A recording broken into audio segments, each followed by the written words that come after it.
Look what I came back with from CES 2026 in Vegas.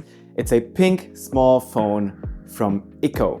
Hey guys, it's me Ole, and this is my first hands-on and first impressions video of the Mind One from iKKO.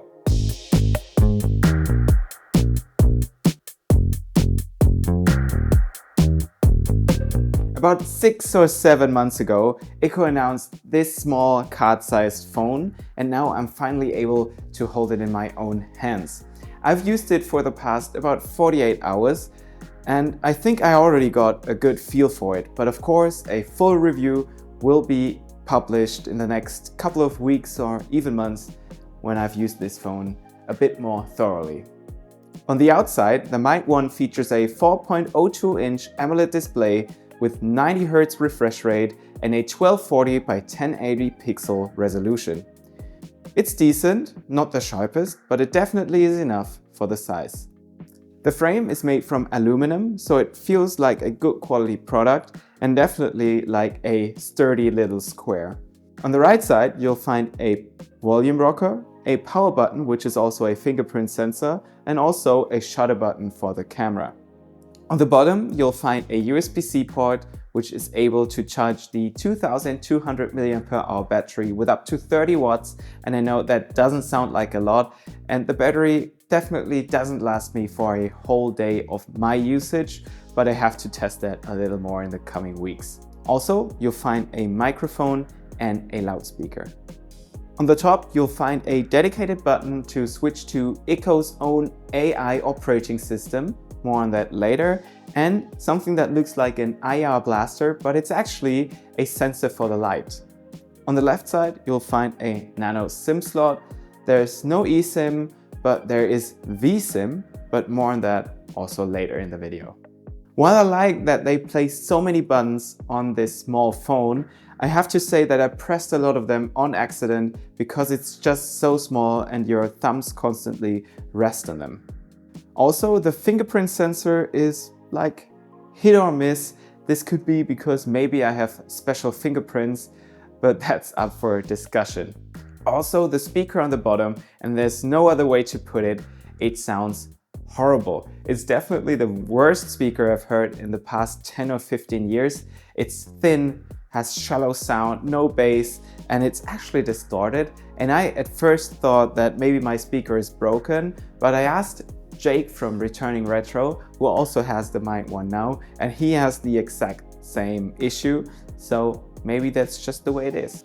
On the back of the phone, you have a frosted glass with the name iKKO Mind One Pro, some lettering for the home button, and a circle to show you the shutter button. I think it looks very nice, especially in this light pink color, but there is also 3 more colors that are blue, black, and white. On the top, you have a flip-out camera, which is a Sony 50 megapixel shooter with OIS, so optic image stabilization, and a f1.88 aperture. It shoots up to 1440p video at 30 frames per second. The cool thing about it is that you can flip out the camera to take selfies with the good camera, which has also autofocus, and the mechanism to put the camera up or down actually feels pretty sturdy. Quality is okay, nothing special and nothing that stands out. I think white balance is kind of sluggish and there's not a lot of dynamic range. Then again, this is a project phone which falls into the budget category. Next to the camera, you'll find an LED shooter, which I think they integrated really nicely into the design. All in all, I think this phone is designed in a very nice way, especially in this, as I said, blush pink color. And a lot of people that have nothing to do with niche phones also said that this looks like an interesting device. But let's look at the internals of the phone. The phone features a MediaTek MT8781 octa-core processor with 8 GB of RAM, 256 GB of internal storage. It's running on Android 15 and it feels snappy through the day, and I didn't notice any hiccups yet, but this was with light to medium usage. As I said, the phone doesn't feature a typical eSIM functionality and it does not have 5G support, so keep that in mind if that's important for you. In general, the call quality is pretty nice. It features voice over LTE And while the display theoretically dims when you hold it up your ear, somehow it doesn't do that fast enough, or maybe it turns on and off again, because I accidentally hung up multiple times while I was calling somebody, and that was kind of a bummer. Maybe it's something that they can fix with a software update, but that's something I don't know. So let's get to the software. It's running Android 15, but it also has its own iKKO AI OS installed, which is essentially an Android launcher. And I see so many people of you asking if you can actually remove this AI functionality. And the good news is, yes, you can. When you order it through iKKO, you can tell them to remove everything that's AI related. But for that, they have to root the device, which is, of course, good that they do that for you. But with that, you will lose your GMS certification and some other features won't work then. To access the AI features, you simply long press the top button and swipe the toggle to iKKO.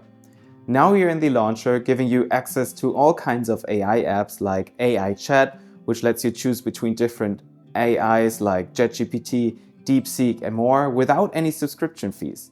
But currently only JetGPT 4 is available though. Also, there's AI Study, which will help you answer questions in surveys, or the app AI Notes, which essentially is an AI transcriber. It can record what's being said in a meeting, for example, and transcribe it for you. And with a single press on AI Generate, it organizes everything in bullet points and more. After that, you can put these files in different folders, and I think that's actually quite useful. More apps like AI Translation and AI Podcaster will be coming soon. Also, there is something called Focus Mode, which lets you put up to 4 apps below those AI features to make them accessible in a reduced environment like the iKKO AI software. However, I have not found out how to do this in the past 48 hours, so this is something for the upcoming full review, and I will look into that a little more. In general, I think it sounds like a good idea just to keep you a little more focused and not distracted with a whole Android experience and apps that you don't want to use.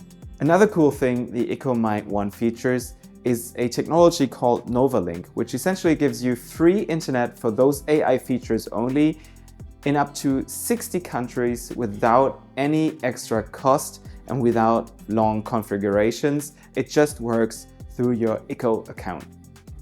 And because they don't have this typical eSIM functionality, they introduced something called vSIM, which is essentially like the same as an eSIM. You just activate it through your iKKO account and pay through your account, and you can activate it in every country you go to, but that's also a feature that's coming soon. But I like the idea of having it installed on your phone already without the hassle of looking for any providers.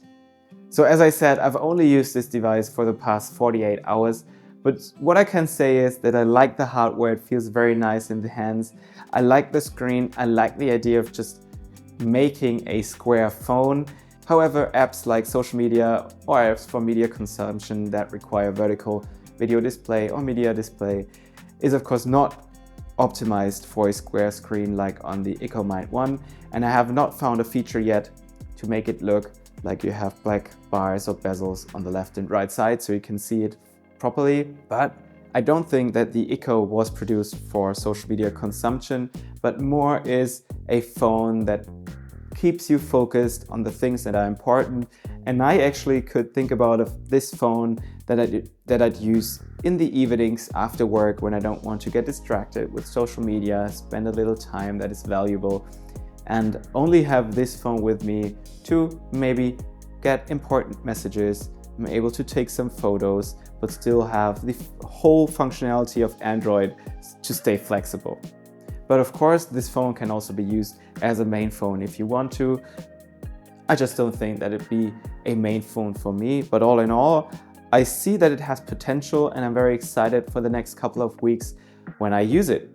Also, there will be a keyboard case which looks suspiciously similar to the Clix cases that you can use for iPhones and Android devices that will feature a 3.5mm headphone jack with Hi-Fi DAC support, I think it's called. And also a QWERTY keyboard, and it will be released at the end of January, and I'm really excited on how that will feel. And I think this case will transform the iKKO Mind 1 into a totally different beast, and I'm very excited on how this will turn out. So if you have any questions about the iKKO Mind 1 or things that you want me to try on it, then leave a comment in the comment section below and I will look through them for my full review so I can test everything you need me to.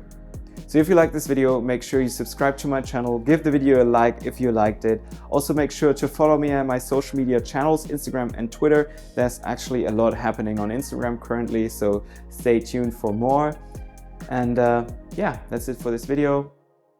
See you in my next one. Until then, bye bye.